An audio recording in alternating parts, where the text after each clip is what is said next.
guys, yun o, mga ka-farmers. Ito, nag-pick up na tayo ng pipino nating harvest. And gandang ani natin o. Madaming bunga. Yeah, paldo. Paldo good guys. Bukat guys.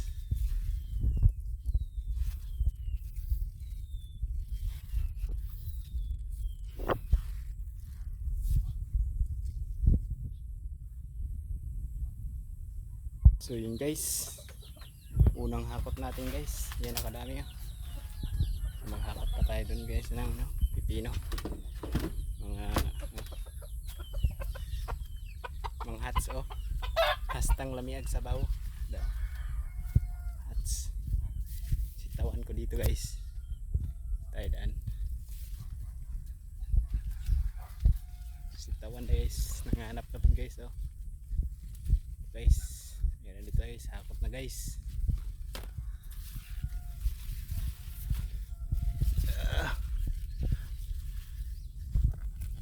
Paldo guys. Paldo. Kaso barato man ng kilo ani guys.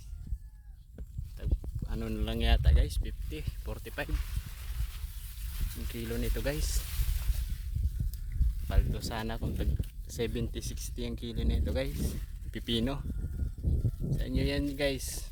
Magkano yung pipino nyo dyan? Dito order na kayo dito sa amin guys. Barato lang kilo. Napakamura. Pakamura ka sa barato. Guys, sinsya na kayo guys. Kasi magulo ang video natin guys. Kasi walang nakahawak ng photographer natin guys.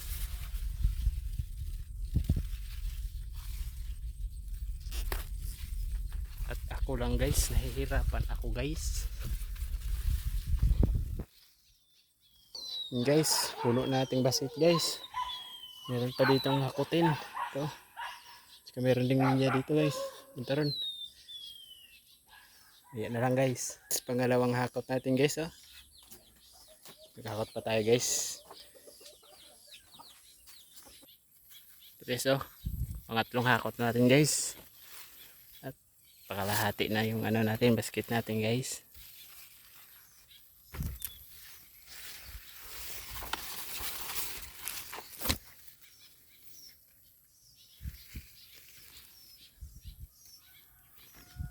Cut na lang natin guys kasi sobrang taas. So yun guys, natapos din. Plus na basket natin. Hakot. So ito yung last natin na hakot guys. Padami pa. Tatakbo talaga ng mga mga 50 kilos. Kasi napakabigat na ito guys. Matubig to kasi.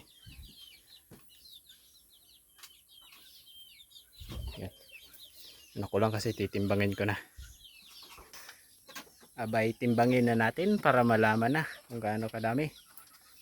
Ayan o, timbangan namin o. So 1 kilo kaya 100 peraso. So 4 peraso sobra kilo na o. So 3 pa lang, kulang na mutik na 1 kilo. Meron niya 1 kilo dito, 3. Yun o, 1 kilo yan. Sobra o. 3 piraso, 1 kilo. Matubig kasi itong pipino guys. Yun lang guys kasi sobrang haba guys ng ating pagbablog. Bili na kayo.